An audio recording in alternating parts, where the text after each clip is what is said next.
Howdy, everybody. Good day. How's it going? Welcome to Cinemaholic Productions. My name is Spencer Henderson, and I am a cinemaholic. I'm Ryan, and I'm a cinemaholic. I paused for a second because I was thinking at the beginning of our show, you're going to get into it. We're going to talk about Carrie Fisher and Debbie Reynolds, and I was going to sing Good Morning, but you don't want to hear me sing that. Thank you for saving us that if it was going to be an ugly sight, Ryan. I appreciate you putting our thoughts into consideration. Okay, we have a couple of announcements or actually just one announcement before we get into the whole Carrie Fisher thing. Yesterday's review, we announced that we are giving away 2 free movies by the time we make our video next week. So if you have any interest in winning a copy of Deadpool or Sing Street, then go back and watch yesterday's review of Jackie and Lion, which are 2 movies you should watch our opinion on anyway. We both had a ton of fun making the episode and would appreciate you guys watching it. All you have to do to win the Deadpool is talk about a movie that you've watched in like the past week or 2 weeks or over winter break, whatever. And all you have to do is comment on that video. And to win Sing Street, you just have to share the video and hashtag Cinemaholic Productions and hashtag Sing Street. And that being said, I think that wraps up our announcements. So briefly, today we're going to be talking about the worst films of 2016. So we kind of wanted to start on a brighter note, but still a pretty somber note as well, by talking about the passing of Carrie Fisher and Debbie Reynolds, who were both very notable actresses in the entertainment industry. Obviously, Carrie Fisher played Princess Leia in Star Wars. She also was in other films back in primarily like the 80s and the 90s. And Debbie Reynolds, of course, starred in Singing in the Rain. She was a voice in Charlotte's Web, and she was in other films as well. But her most famous work was in Singing in the Rain. I know that I myself grew up watching the original Star Wars series basically until our VHS tapes broke. To hear that Carrie Fisher had passed away at just such a young age of 60 really, really shook me.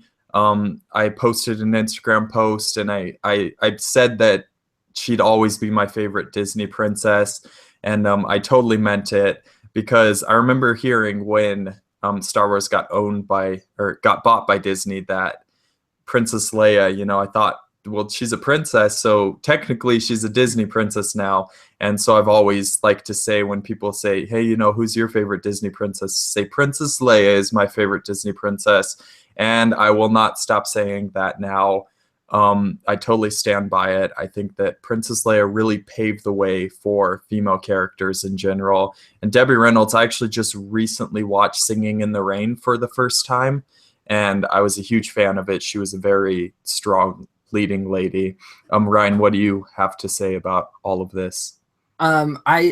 It's shocking, and it's such like I don't know. I don't want to say cinematic, but it's such a perfect kind of story in the worst way, that they passed away so close to each other, and it's hard to even convey that because you don't want to sound like a tool bag, even bringing up something like that. But it does, there's something to say about that. Both of them were such fantastic women in film and in life, and one thing that their characters have really done is, specifically talking about Princess Leia and Carrie Fisher, is they were able in Star Wars and Carrie Fisher as an actress to take a character, a princess that could have been very flat or could have been very feminine, and they were able to make her brave and courageous.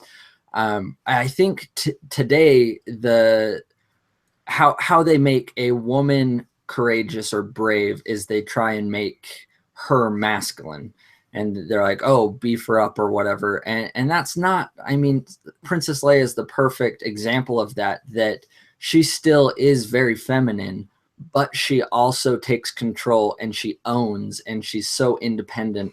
And I think a lot of her roles, as well as Debbie Reynolds, they were able to do that. They never swayed with who they were. And that's one thing I really loved about Carrie Fisher is no matter what she said, and she said some pretty dang crazy stuff, no matter what she said, you knew 100% of the time she was always speaking her mind. And I respect that. Is no matter how, you know, how much it put her in a bad light or famed her up, either way, she always spoke her mind, and that's something to really look up to. So Absolutely. And I totally agree with what you just said about Carrie Fisher. She was somebody who was very much her own person unapologetically, or herself unapologetically, I suppose. And actually, I think it was 2 days after the tragic news of Carrie Fisher passing, I saw Rogue One for the second time, and the ending actually hit me like really, really hard, seeing kind of like that. And I think it really, like you said, the timing almost in the worst way possible. It's a really kind of almost a moving story to know that, you know, they passed away so close to each other, but as well to see that ending of Rogue One, and to see how like prominent of a character Leia was in the original trilogy. It really is a powerful moment in film this year. So check out Rogue One if you haven't seen it. And in the comments below, let us know what you guys thought of Debbie Reynolds and Carrie Fisher, what your favorite performances were by them. And I think that about wraps it up talking about that. So let's transition our way into talking about the biggest pieces of garbage that me and Ryan could like round up to talk about for 2016. So I think we both have a list of honorable mentions for movies, or I guess dishonorable mentions for films that we both think should have made, or wish could have made our list. Yeah, but did not. My personal list is a list of biggest disappointments. So it's not necessarily the worst movies I saw. These are the movies that when I went to the theater, I was expecting something and walked away disappointed with. So that being said, I'll read mine first, just quickly. I don't have posters or anything for them. Warcraft was a movie I thought could very well be the first good video game movie, and it was not. The Neon Demon was a movie that Nicholas Winding Refn made. Me and Ryan talked about it earlier, but I was a huge fan of Drive in 2011. It's one of my favorite movies. I was also very disappointed with Only God Forgives, but I think even more so with The Neon Demon. It was a movie that I think it had a very interesting setup, but the last 15 minutes in particular completely derailed the entire experience for me, nauseated me. It wasn't a fun movie for me to watch. Ghostbusters, movie I was disappointed by. That's pretty self-explanatory if you saw it. Jason Bourne, very, very disappointed. Probably the most disappointing movie of the year, in my opinion. And then Passengers and 13 Hours, The Secret Soldiers of Benghazi. All movies that I wished would have been good and wanted to be good. I want every movie I see to be good. I should start off by saying I'm sure Ryan shares that opinion. But all those movies in their own way disappointed me. So Ryan, do you have any comments on those? And if not, then what are your dishonorable mentions? I don't know. I kind of have some comments. I agree with what you said. We may bag on a lot of movies prior to their release, but honestly, when you get into a movie, no matter if you're expecting it to be bad or good, you want it to be good. Like, nobody wants to torture themselves with a bad movie going experience. You want the movies to be good, and I agree with what you said. A lot of those I could second what you said. Neon Demon, I enjoyed a lot more than you did. We've already had that discussion. Ghostbusters as well, for sure. It was on my list at one point, but it actually ended up getting bumped off, and it's not even on my dishonorable mentions. Quickly, like you said, and like we're going into this, these aren't necessarily the worst movies of 2016. They pretty much are, but this is just our opinions. So we'd be interested to hear your opinions as well in the comments. These movies right here, there's a mix. Most of them were just crap. I want to start with The Light Between Oceans, and why it made my dishonorable mentions is because I was so amped up for this movie. My expectations were so high. I even had started reading the book, and I cried in the book. It was so good, and I wanted this movie to be so good. I love Michael Fassbender and Alicia Vikander, and it fell really flat. It was very emotional, but we kind of had to talk about it yesterday. It's got some weird beats. It's got some timing issues, and it falls circumstance to generic plot methods. You know, it kind of takes some weird beats and gets off. The other ones on my list: Mechanic Resurrection. Who asked for that sequel? The Brothers Grimsby is just a stupid movie. Norm of the North is the movie that I watched with Stephen Perry at midnight, and that's where our friendship grew, was bonding over the crap fest that is Norm of the North. And then Kindergarten Cops 2 was actually my number 1 or number 2 worst movie of the year, but it never had a theatrical release. It was straight to VOD, and it sucked. But since it wasn't like theatrical in my list, I decided to kick it off and just put it on a dishonorable mention. But just know, this is an awful movie. It is so bad, especially if you liked the first one. Don't even waste your time. That's kind of mine. Do you have any thoughts before we get into number 10? I just quickly, yesterday you mentioned briefly that we talked about The Light Between Oceans. I want to just quickly say, people, I really like The Light Between Oceans. In fact, I was a little bit baffled when I saw that it was on Ryan's list. It's kind of like his Neon Demon, I guess, because I didn't enjoy Neon Demon. He did when we made our top, or our favorite movies of 2016 so far. When we first started this, Ryan talked about the Neon Demon, and we had our little disagreement there. But if Light Between Oceans would have come out by the time we had made that, I think that would have been on my list. So just throwing that out there, I think that The Light Between Oceans is actually a really solid movie. But I can see what he says about it. I never read the book, so I don't have as much of a dog in the fight as he does. That being said, I'll get into my number 10 first. My number 10 is 31, which was directed by Rob Zombie. I actually talked about this, I believe, in a Cinemaholic Halloween episode. This is a movie that I think totally stamped me deciding Rob Zombie is not for me, and I'm not going to watch any more movies by him.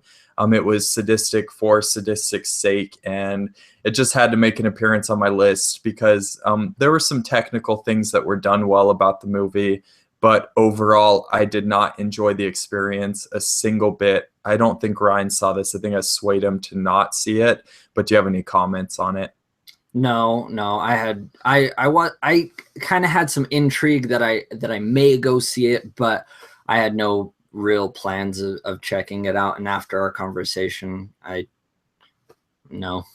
So that being said, let's get into your number 10 then. Awesome. So my number 10, and I do want to say, as we're getting into this, it was a lot harder to actually make the worst list of 2016 than it was to make the best.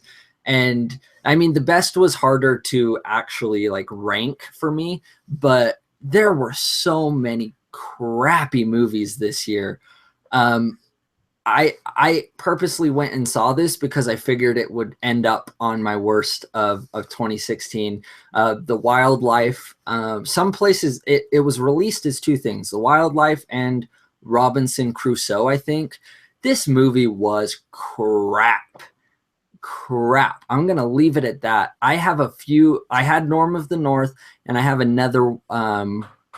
another crappy animation movie on my list. It made it onto number 7, spoiler alert. So I don't know why I put myself through these movies, but like I said with Norm of the North, I've started enjoying how bad they are. Not enjoying the experience, but being able to rail on the movies afterwards. So The Wildlife, don't go see it.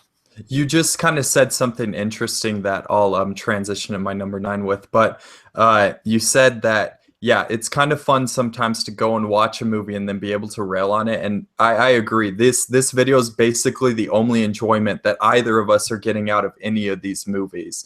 So, talking about movies and kind of trying to talk through the pain of experiencing some of these, especially some of the lower ones on my list, I dang near almost said, like, why do I like movies anymore when I watch some of these? But my number 9 is actually going to be Zoolander 2.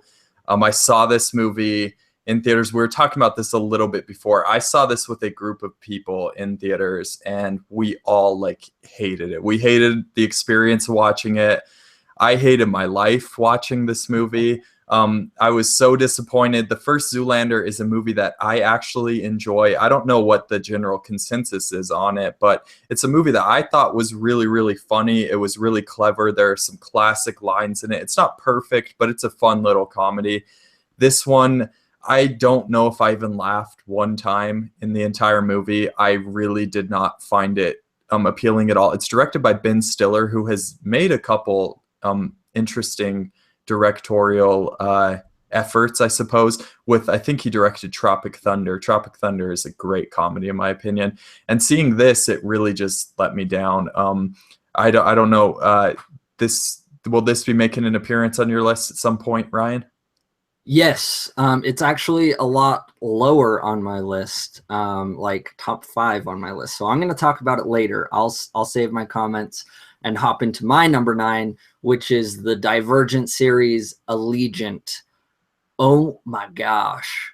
My neighbor is in love with the Divergent series and the franchise, and she was so excited for this movie, and I have no idea why. I guess there's an audience out there for it, but I mean, I would say there's more people that hate it than like it, because they've canceled the franchise and they're talking about recasting and doing some like TV. They'll combine the last movie into some straight to TV show. So it's just awful. Did you check this out, or any of the Divergent movies? I saw the first one. That's where I was like, I'm good. Don't need to see any more of these, because the first one was awful. So I was like, they can't get worse than this. But I hear they do, and so that leaves me with no desire to even try. So I'll get into my number 8, which is The Do-Over. The Do-Over was a Netflix film that Adam Sandler and David Spade starred in. Oh boy, this movie was a chore to make it through. I almost didn't. I almost stopped watching it. I think I made it through in like 4 sittings or something. It's like a 90-minute movie, so that's really, really bad, guys. It's horrible. Adam Sandler, I feel like, always has to have a mention on my worst of list somehow. He has to just wiggle his way in, because he always makes some horrible piece of crap movie. Did you see this, Ryan? No, I've given up on Adam Sandler. I haven't watched any of his movies in years, especially after he made the deal with Netflix. I mean, the deal he made could have potential to bring about some good movies, but unfortunately it's Adam Sandler, and I've given up, and I'm not even going to try and check his movies out. So what was that? Your number 8? Number 8. Okay, my number 8 is Independence Day Resurgence.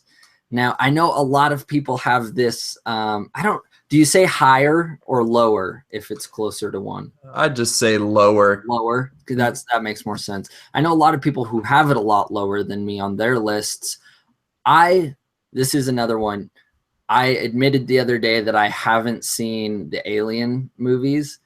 I haven't seen the original Independence Day.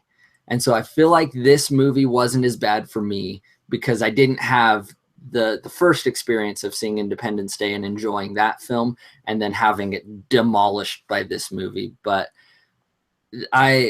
this is kind of like a collateral beauty experience for me. I went and saw it in the theater and fell asleep, and so I kind of felt obligated to go back and watch the last half, just because I knew I had to put it on my list and I had to finish it to be able to stand before you guys and say it is a crappy movie and don't waste your time. So I'm going to comment real quick on this one. Actually, this is a movie that I wrestled with a lot to put on my list. I thought, should I, shouldn't I? And actually, the reason why I did not end up putting Independence Day Resurgence on my list is because the first Independence Day, I know that I'm probably gonna get hate for this. I do not really like the first Independence Day movie at all, in fact. So when I went into this, I was not expecting a great movie. So walked out disappointed, or not disappointed, but I walked out saying that was a crappy movie, but I expected it. So that being said, I'll get into my number 7. My number 7 is Suicide Squad. I freaking hated this movie. This movie was so awful.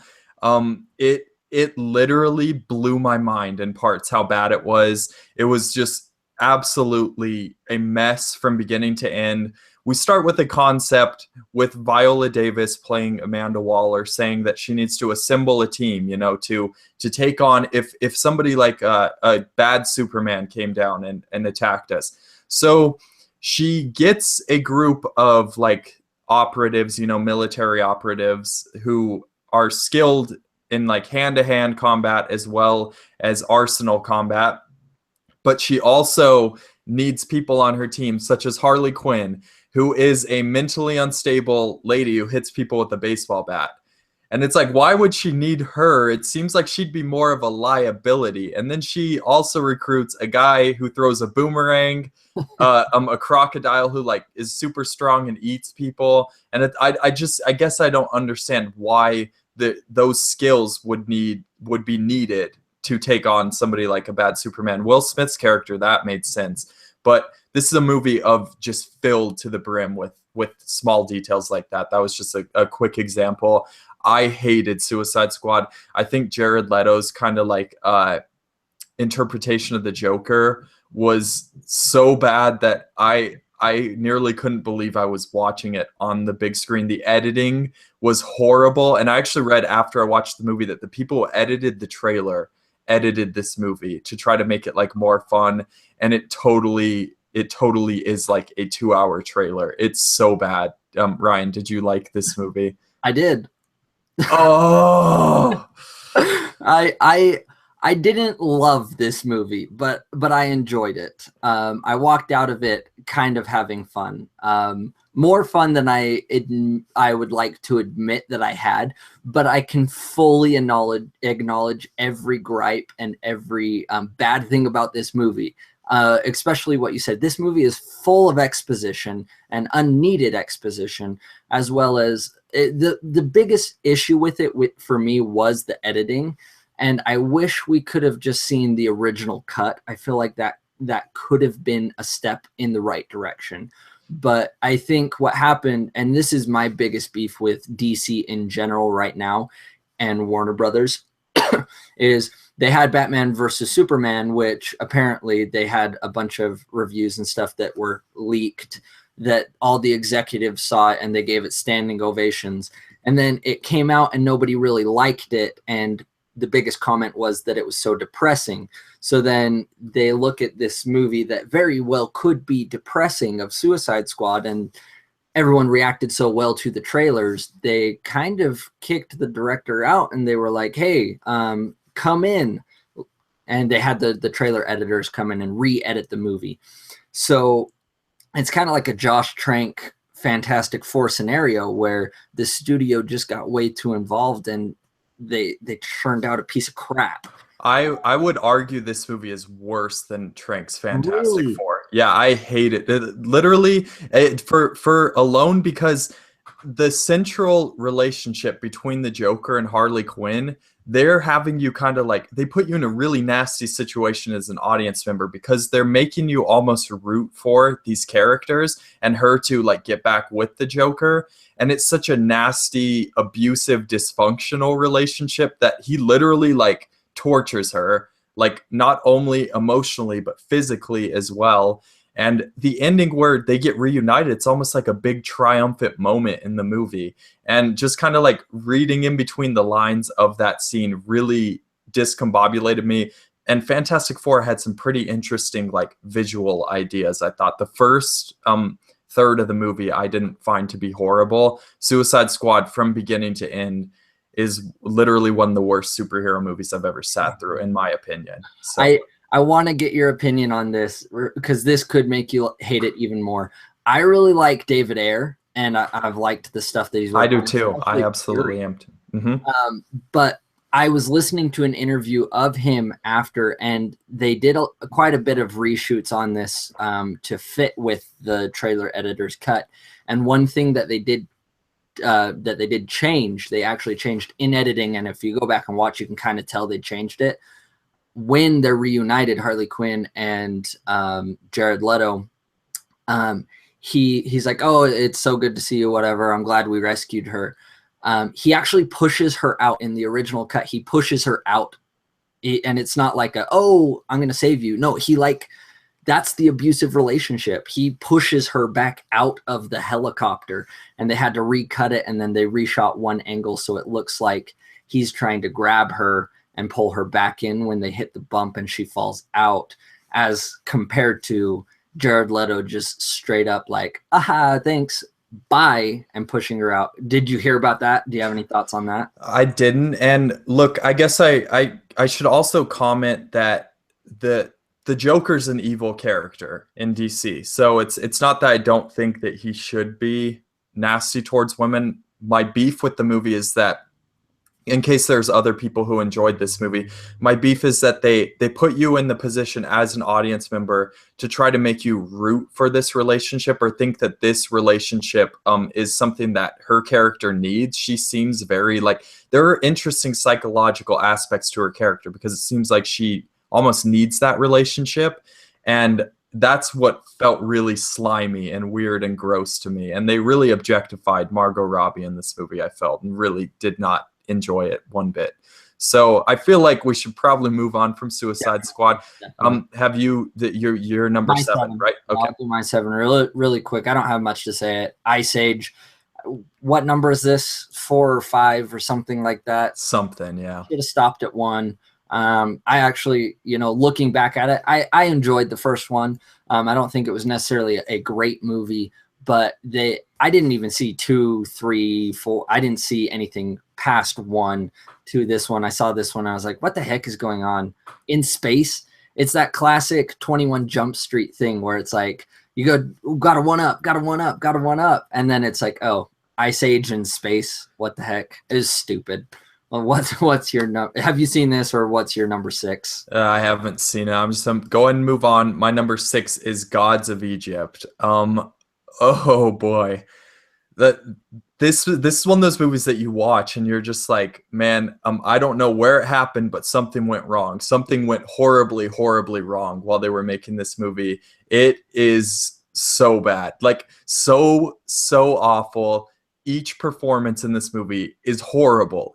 Each performance is so bad. The lead actor, I think, is Brenton Thwaites, I think his name is, and he is probably the most uncharismatic individual at the front of a movie this year. Really hated this movie. Did you get the chance to check this out, Ryan? No, thankfully I was busy for one reason or another. I knew this would probably make it on my list, but I never actually got around to seeing it. Though there was a lot of drama when this movie came out because the director made a lot of comments on Facebook and Twitter when all the negative reviews came out, and it was the same kind of thing that happened with G.I. Joe, where the director's like, critics just don't know, they don't get it. And no, it's objectively bad, man. You made a crappy movie, get over it, kind of a thing. Yeah, he made there. I think it was at the point where Jeffrey Rush was in like space fighting giant worms to like stay away from Earth, where I was like, what the hell is going on right now? Like, I straight up did not understand how I ended up in the theater like at this point in my life. Like, what I sat there thinking to myself, like, what are you doing, Spencer? Get up and leave. Like, go spend the young years of your life doing better, more useful things. So bad. Nobody should watch it. It's horrible. And somehow there are 5 movies worse than this. So Ryan, that being said, get into your number 6. Okay, yeah, now we're getting good. I want to take a moment to talk about Collateral Beauty again because it sucks. And I'm torn about this decision because it is such a bad movie, but I had a very long conversation with my aunt the other day, who she actually really enjoyed it. So I kind of felt bad putting it at 5 and not like 10, but it's such a bad movie. Apparently she's a lot smarter than me and she got a lot more out of it because I didn't see anything coming. And it's just like, oh, twist. Oh, by the way, they're actors. Nope. They're actually some weird mystical Mighty Morphin Power Rangers thing. Crappy movie. What are your thoughts? I'll be getting back to this one later. So I'll just transition right into my number 5, which is Max Steel. This was, I think, probably the first like horrible movie that we talked about on this show. And honestly, it's just so bad. This movie is flipping horrible. Everything about it, basically, every level that they tried, they failed. And I mean, that's a really mean thing for me to say, but it's true, because really, this is just one of those things where you watch and you're just like, okay, they just made this to like keep the rights of this character or something. I really don't know how this thing got made. Watching it, you probably will think the same thing. It's one of those ones where even if you're somebody who's not overly critical of movies, you will probably think that this is a horrible movie. Do you have any thoughts on Max Steel? Yes, I'll get into those later as well. Okay. As we get closer. My number 5 is Keeping Up with the Joneses, which I didn't get the chance. I was sick the day you reviewed it. Unfortunately, I thought this is another moment where I thought this was Amy Adams until after the movie. And I was like, man, Amy Adams sucked in this movie. And then I found out it wasn't even her. But this movie is bad on so many levels. We have a mutual friend. His name is Jesse Thomas. And you ask this kid what he thought of a movie, and every single time he has the same answer, that he enjoyed it or whatnot, that it was a good movie. You say, was it a good movie? He's like, yeah, of course. So I asked him, like I walked in, I was in a different movie, and I walked in because I saw his mom, and I went and sat by him for a little bit, and he had his like hands like this. And I could tell he didn't think it was a good movie, and he was very uncomfortable in this movie. And he loves everything. And I asked him afterwards, and he said, of course, I liked it. But, oh, man, is this movie bad. Do you want to get into this now, or is this on your list? Yo, it's on my list. I will be talking about this one as well. So, yeah, I'll get back to that one later. My number 4 is Yoga Hosers, which is a film directed by Kevin Smith. I'm going to start off by saying I am a huge Kevin Smith fan. I love Kevin Smith. I think he is a great comedian. I think that he is like super, super nerdy, and I like that. And I think he's one of the few genuine filmmakers who does what he loves doing. That being said, Yoga Hosers is awful. It is such a horrible, horrible experience. I hated almost everything about it. I mean, I guess the only benefit I can say is that hopefully, I mean, you couldn't really tell, but hopefully the girls had fun making this movie, because there's really nothing good about it. The editing was awful. The story was just garbage, and the performances were super, super bad. I didn't mind Tusk. Lots of people hated on Tusk. And this movie's in the same universe, even though they have Justin Long play a completely different character from the character he plays in Tusk. And I just really hated this movie. Did you see this, Ryan? Yes, I saw this. I actually liked it. Oh man, see, because here's the deal. After I saw this movie, I was like, being somebody who is studying film and wants to like maybe someday work in film. This movie pissed me off that this got a budget and got made. It really upset me. I was bent out of shape after I watched this movie, and it upset me so bad because Kevin Smith usually produces really high quality comedy, in my opinion, and this just, it didn't work on any level for me. I feel like that's probably the most common element to people not liking this is actually Kevin Smith fans. I don't think any really like hardcore fans of his liked this movie.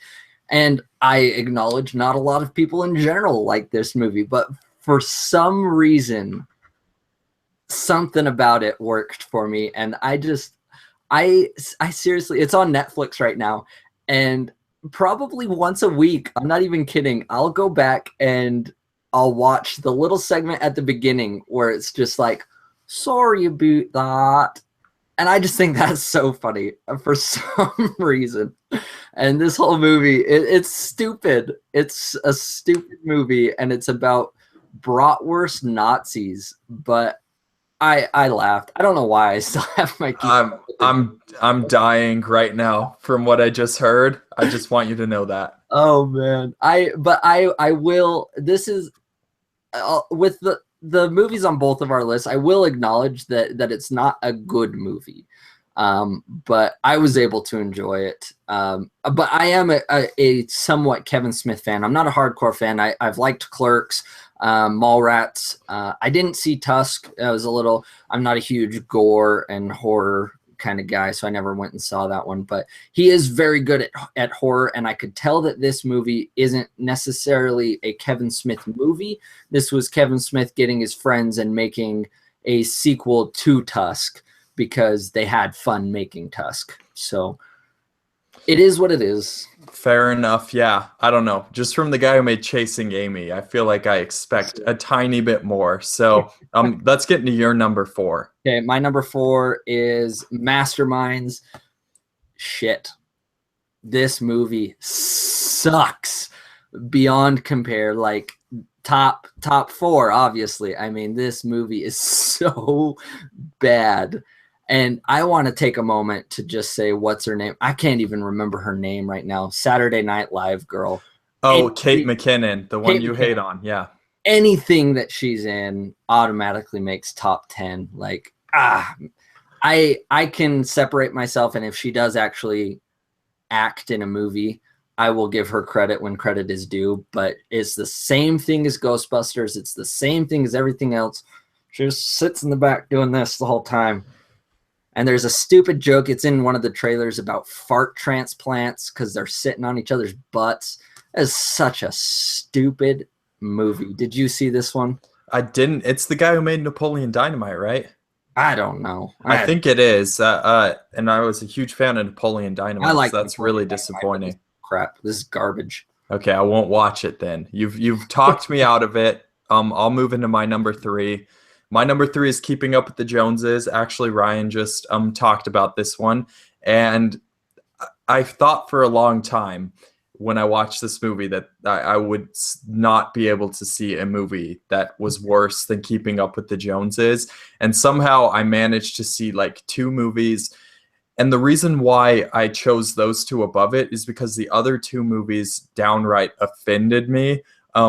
Like the way that they structured the story and the way they told the story and kind of the way the films wrapped up literally offended me. And Keeping Up with the Joneses was more one that I watched and I said, like, what went wrong here? Because you have so many talented people. You have Greg Modela, who directed Superbad and Paul and Adventureland, which are 3 really, like 2 of those are really great movies. One of them is a solid movie. So how did this happen? I mean, we have John Hamm, who's talented. We have Gal Gadot, who I would argue is pretty talented. And Isla Fisher and Zach Galifianakis have proven that when they're put into the right role, they can really like deliver on comedy. And here, nothing worked for me. I didn't laugh one time this entire movie. I actually left before they even played the epilogue because I hated this movie so much. So in a way, I guess you could argue I somewhat walked out of this movie. And it's horrible. I basically did not enjoy anything about this one. So I want to just kind of emphasize, I really like Zach Galifianakis, but he hasn't done anything that's impressed me since Birdman. And comedy wise, like that's his element. I need him to do something good. I really like John Hamm as well. So what the heck happened with that movie? What the heck? Exactly. I'm going to go on to Zoolander, which was one that you talked about earlier. So we flip-flopped on that. This movie is just garbage. I am getting frustrated, and it's getting harder as we go down this list for me to convey how crappy these movies are.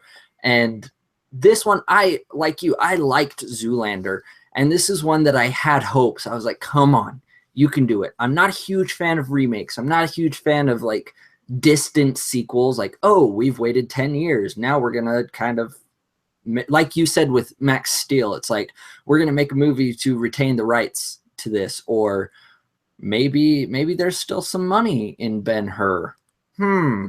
I don't know. It is stupid. Don't go back to these movies. Do you have any additional comments on Zoolander, or do you want to go on to our top two? No, I basically got everything out of my system that I needed to. I'm just going to try to forget that Zoolander 2 ever happened from this point on. So I'll get into my number 2 first. My number 2 is Collateral Beauty. This is a movie that I find to be morally reprehensible. It is completely and totally horrible on every level. And it had a ton of potential considering the cast, but completely squandered it, and really, kind of like Suicide Squad, puts you in a really kind of nasty position, because it tells the touching story of a man who, after the death of his child, goes into work every week to build domino formations, and as a result, his friends decide to lie and say that he is, or I guess try to screw the guy over by saying he is mentally unsound to run his company anymore. His best friends do that to him, and that's just the general plot of the movie. It is awful. It's really sick, I think, that people are supporting this nonsense. I hate Collateral Beauty on every level. We've talked about it. You guys can go back and watch our review, where I go on basically a rant. Ryan kind of joined me on the rant. Steven was a little more lenient with the movie than we were. And I guess, yeah, it has somewhat of an audience, but I think that's really scary personally. And I think that shows that people don't really pay attention to what they're watching. When somebody looks sad on screen, I guess they respond by saying, oh, they're sad, I need to be sad too, I guess. Because really, if you read between the lines of this movie, there's a lot of pretty weird, kind of not so cool stuff going on, in my opinion. So anything else to add, or do you just want to get into your number 2? I'm going to get into my number 2, but I do want to say that Steven's just a nice guy. He is such a loving guy, and he can't hate on a movie too hard. So we'll say that. My number 2.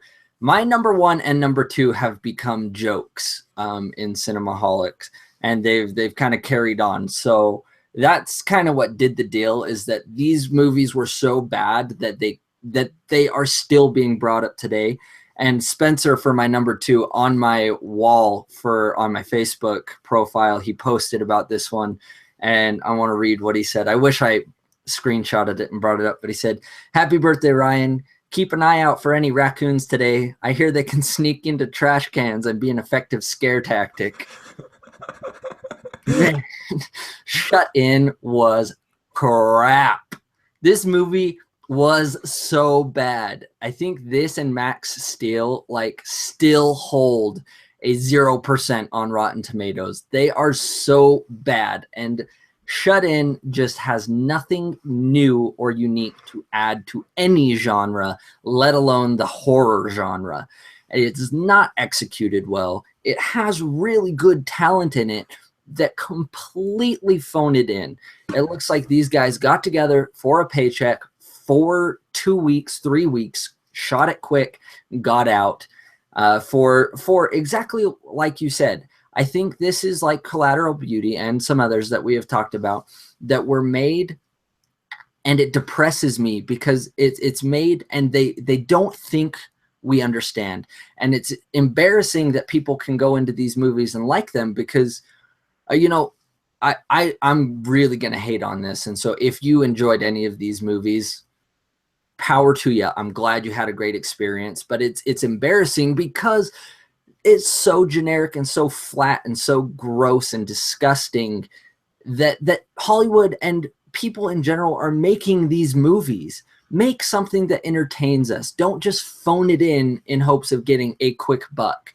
I understand that Hollywood and movies are made for the sole purpose of making money. I get that that's how the system works, but come on, give us some respect. Like, let alone yourself putting your name and your whole life on this poster and with this movie. No, grow up, get out of here.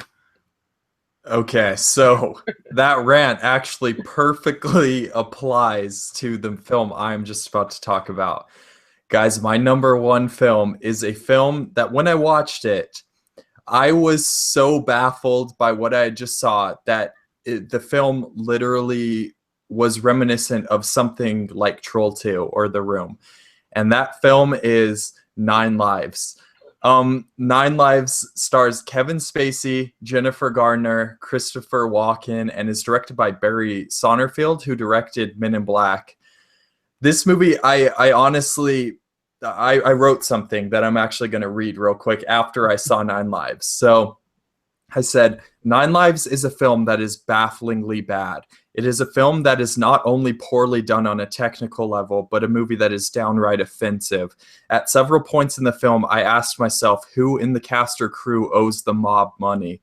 The film also feels like a Days and Moments. It is so awful and reaches the heights of films such as Troll 2 and The Room on a level of quality. The film is also an all-out assault on the middle and lower classes of the United States. The central plot of the film is about a man spending billions of dollars to simply make his building taller than his competitions to stroke his own ego. He even in his ending voiceover states he did not learn a single lesson from his experiences of being a cat.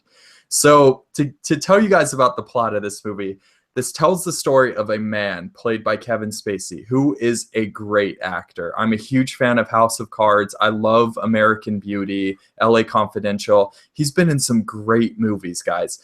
He plays a businessman who has a building that is going to become the second tallest building in New York City. And he decides that he wants to make his building taller than the other building. And somehow along this crazy journey to get his daughter a cat as a birthday present, he ends up becoming said cat.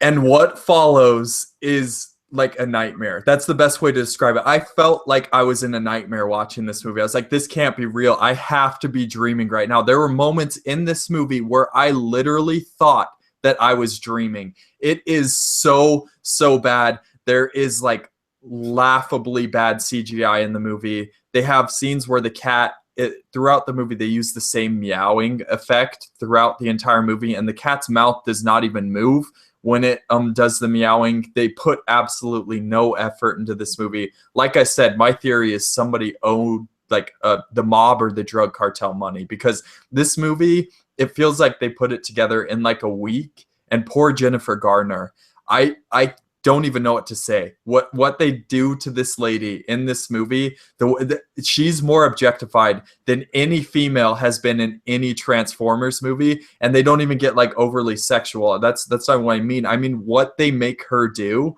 the way they make her talk to this cat. And there are so many scenes that make no sense in this movie. For example, the people in the movie will threaten the cat that they don't know the guy is inside of. They threaten the cat with castration to get it to behave. What? That makes absolutely no sense, because there's a part where Christopher Walken comes, he's like, you may need to get this cat fixed. And Jennifer Garner's like, oh, I might need to get it fixed. He's like, I don't know if it behaves. And it's like, what does that even mean? Do they need to get it fixed or not? And the cat, the voiceover by Kevin Spacey is just like, don't cut my junk off. Don't cut my junk off. And he's like saying like weird stuff. And at that point, I was just like, what happened? How did we as a human race get to this point? Because this is just straight up irresponsible. You guys at this point in the studios, or I think it's Europa who made this movie, and they are flat out irresponsible for letting this thing come into fruition. This movie is despicable. It is so bad. But as I said, reaches levels of films such as Troll 2 or The Room in terms of quality. Ryan, did you see Nine Lives? Yes and no. my official answer is no, and that's why it's not on my list. Though the technical answer, I guess, is yes, I started watching this movie, but 30 minutes I pieced out. Like, I could not take it. I walked out of this movie partly because of how bad it was, but partly because how much the grandma sitting right next to me was into the movie. I lost faith in humanity for a day because she was sitting next to her poor little husband. We were the only three in the theater, and she was just like, I saw the trailer. He turns into a cat. I was like, that's it. I'm done. This is freaking Kaiser Soze we're talking about right now. Like, what? What is this crap? It's exactly like you said. What happened in any of these guys' life that brought them to this point? I genuinely want to know the answer as to how this came to be, because this isn't like, you know, I could argue for yoga hosers that they wanted to have fun and that Kevin Smith wanted to make a movie with his buddy Johnny Depp and Neighbor, I think, for their daughters. I get it. It didn't turn out all right, but this, what? Yeah, nobody in this movie is having any sort of fun. Like, everybody looks miserable when they're saying their lines. There are like so many scenes in this, like scenes of Jenna. Just if you guys like, the reason why I finished this movie was out of morbid curiosity. But watching Jennifer Garner like talk to the cat in the way she does and say some of the things that she does, I thought like no respectable person, like it was like respectful of themselves and like their work would do this to themselves. I don't know what happened here, but something happened and something went horribly wrong. Somebody owes somebody money. That's the only like explanation I have. It's so bad, so bad. Do not watch this movie. I don't know how I can top that, especially with my number one. It's equally bad, but like Kevin Spacey has won 2 Oscars. What? I mean, I can't even understand why Jennifer Gardner would do this. I mean, she's a great actress and this role sucks, but I could argue she hasn't really done anything in a while, or anything notable in a while, besides like Alexander and the No Good, Horrible, Rotten, No Good, Stupid Day, whatever that movie was called. She's not on a good path, but that's not any excuse to take something like this, to participate in something like this. And just what they do to her character in the movie, it's literally like it's abuse. I would argue it is abuse. They are emotionally abusing this woman. So I'm gonna hop in off of that into my worst film of the year. It was the first bad film that we reviewed together, and I think like kind of our both of our top 2s have been, I don't know, they've kind of had the same tones in the effect of why was this movie made besides to retain the rights to some character that you're never gonna make another movie about. The rights are gonna default back to the original company anyways, and then nobody is going to make a movie off of that. This is the epitome of crappy comic book movies and the direction Hollywood is going. And it depresses the crap out of me that this is a direction that is a possible future, that is a cash grab that nobody wants, that isn't going to make any cash, that has no purpose, no talent, nothing. It was written by a high school dropout. Like this, I don't get it. I am completely baffled how these movies get made. I have scripts that I'm sitting on right now that I admit are not very good, that deserve, I mean, that's going to sound so prideful, but compared to this, I could win an Oscar. Come on, people. Like, I'm done. And what they do to Andy Garcia in this movie, like what they put that poor man through, it's just like it literally reminded me of Dirty Grandpa with Robert De Niro. It was just like, which almost made my list as well. That was by the on way, my dishonorable mentions. Yeah, that just Max Steel is objectively horrible, people. It's so any movie where two people start to fall in love over naming a bike shows you that something went like there's something wrong with the screenwriter who wrote that movie. He does not understand human emotion. It's almost like the movie was written by a robot, you know, I guess you could argue it was written by the robot Steel from the movie. His name was Steel, right? Yeah. Yeah, he probably would come out with something of this level of quality. And I think that's my biggest issue with this is it even transcends like the norm. Like there's a lot of books out there and stuff like Save the Cat or whatever, you know, that highlight you have to hit this. And one that really actually bugged me that I saw on Facebook the other day was there's like a trailer making checklist floating around out there right now. It's like, hit this point, hit this point, hit this point, and you will have an effective trailer. It's like they took the basic points that you should hit and they're like, meh, let's make a movie about a guy and his robot. You know, it'll kind of be like Marley and Me, but it'll be about superheroes.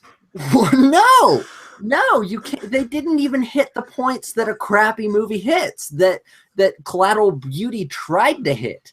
Like, they didn't even go there. Please, guys, don't go see this.